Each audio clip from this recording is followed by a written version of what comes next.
Hi everyone, it's Don from Don's Family Vacations, and this week we're going to break down all the hidden costs involved in cruising. And a lot of people do it. I've seen tons of videos on this, and they tend to just go over, okay, this costs extra and this costs extra, but they don't actually show you the dollar values of what's going on.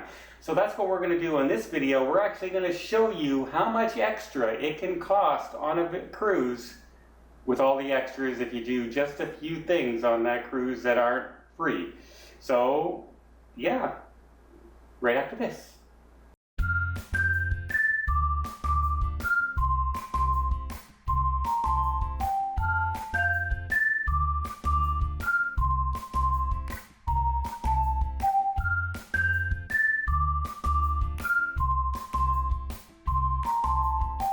Okay, so we're going on a cruise, and the cruise advertise all-inclusive. And is it really all-inclusive? Well, it can be, but it's not. So let's go over some of the things that are out there.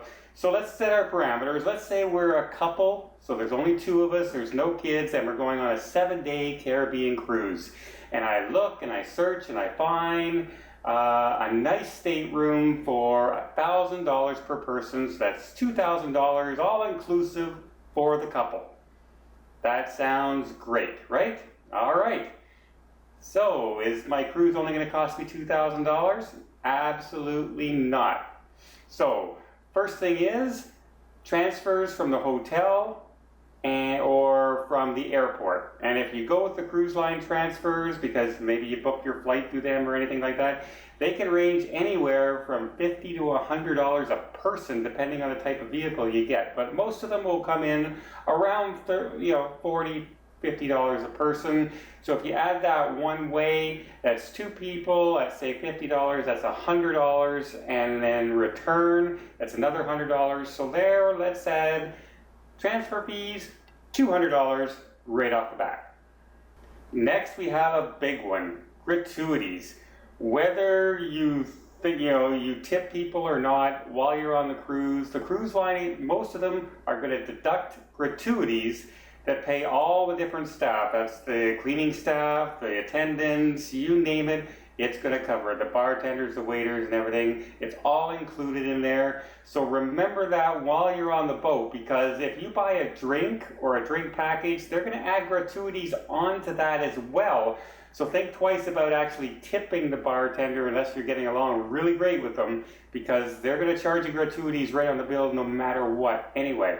But overall gratuities, on my last cruise, my gratuities were $18 a person for all 7 days. So there were two of us, $18 times 2 times 7. That came up to $252 extra dollars that I have to add to the cost of my cruise. Next, if you're on a cruise, chances are you're going to want to do a shore excursion, especially if you've never been to these ports before and you're like a first-time cruiser. The average shore excursion runs you around $100 per person when you book through the cruise line. You can find some cheaper ones, but remember, if you're late getting back to the ship and you didn't book through the cruise line, the ship's not going to wait for you. So I always tend to go with the cruise line cruises. They tend to be safer in some areas and they tend to be more organized, but $100 times two people, and say you want to do just two of them over 7 days, which isn't very much, that's another $400 added to the price of your cruise. Boom, $400 more on your all-inclusive vacation. And now we're coming up to another big one, drink packages. Whether you're just going to drink a little bit on the ship or not, there's a wide variety, everything from just pop and coffees, not specialty coffees, just regular coffees, all the way up to premium liquor and premium wines. And as you can see here, the prices can range dramatically. So we're going to choose the second lowest drink package. And if I look over here, that's $35 a person for the 7 days per day per person. So that's 35 times 2 times 7, which adds up to a whopping $490 just to have the odd drink or pop or coffee while you're on your cruise. $490 on your all-inclusive vacation. Another one that people like to do is they will tend to eat in the main dining room or in the buffets and things like that. But every once in a while you want to do a specialty dining. Specialty dining restaurants are usually far and above the quality of food that you're going to get in the main dining room or definitely in the buffet. And some of them are featured, like they'll have Asian cuisine or fusion cuisine, or there'll be specialty restaurants of some kind, and you just want to try them out. So we're not going to do a specialty dining every night, but let's say we'd want to do it twice. Well, the last time I was on Oasis of the Seas, eating in Central Park cost me $45 per person for each meal, and I ate there twice, so that's 45 times 2 times 2 added to the cost of my all-inclusive cruise vacation.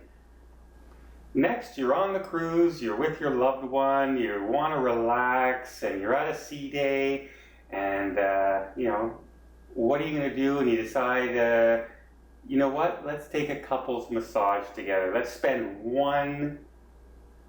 one event in the spa.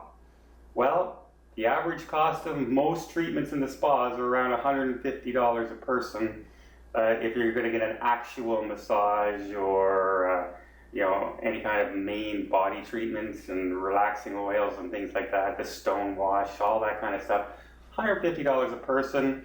If you only do it once, that's still $300 added to the cost of your cruise vacation. And just in case you're wondering, if you think fitness is free, well, you can do the gym free, you can go swimming in pools for free, you can run on the track for free. But if you want to take some of the classes, like a yoga class or a private instructor or a spinning class or things like that, they average about $20 a person for each one. So if you just do one, that's $44 added to the cost of your cruise. And that's just one class. My all-inclusive vacation seems to be getting more and more expensive and not so inclusive, but let's see where we end up when we keep going. Lastly, you're on your cruise, you didn't want to overpack, and you're starting to run out of clothes, so you decide to do a laundry while you're on board. So you have some fresh clothes when you're leaving the ship, and if you're going to a hotel afterwards, and you just don't look all ragged. A very cheap laundry service on board would run you around $29, $30. So $30, one small load of laundry, and trust me, it's a very small bag. You're not getting a giant, Glad garbage bag to put your clothes in. It's a very tiny bag. So keep that in mind as well. Even one load of wash is going to cost you $29 on the all-inclusive vacation. So as you can see, on this list, there's quite a few things that you can just avoid. You cannot do shore excursions. You cannot do specialty dining. You cannot buy drink packages, but you're probably going to buy drinks on board anyway. You don't have to do a fitness class. You don't have to go to the spa. You don't have to specialty dining.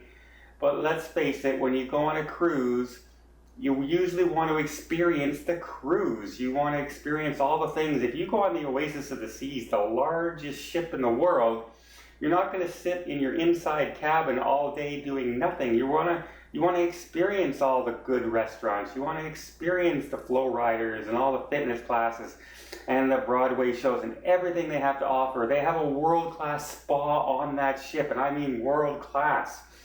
So yeah, you might want to experience all these things, but keep in mind, a lot of this stuff is going to cost you extra.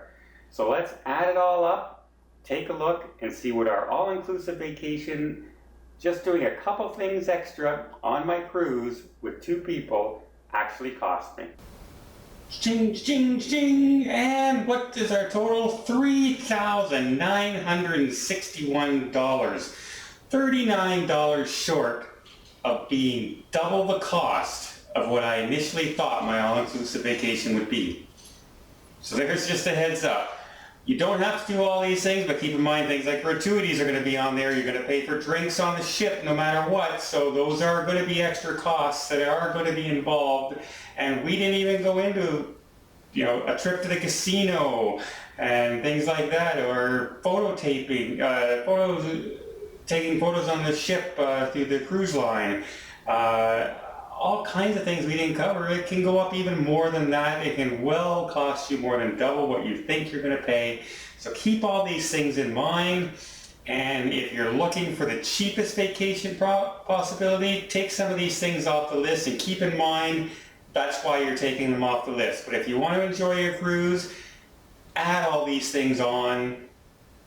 If you're willing to spend the money for it, some of the experiences, like I said, some of the shore excursions on some cruise lines are fantastic. The spots are amazing. Specialty dining is to die for sometimes. You get some amazing chefs on there. And yeah, that's the cost. You're going to pay for what you get. So don't think you're getting this great deal, that it's all inclusive, without adding these things on board if you're going to do them. Well, that's it for today. I hope you really enjoyed this video. I hope it's helpful to see exactly what those hidden costs are for yourself and helps you budget your next cruise ship or your very first cruise trip. And if you like this video, please give it a thumbs up. And if you want to see more cruise videos and other videos from around the world, including a lot of Canadian cities we're about to start doing, I'm about to start touring the country. So if you want to see some of those, please hit that subscribe button. And until next time, you have a great vacation.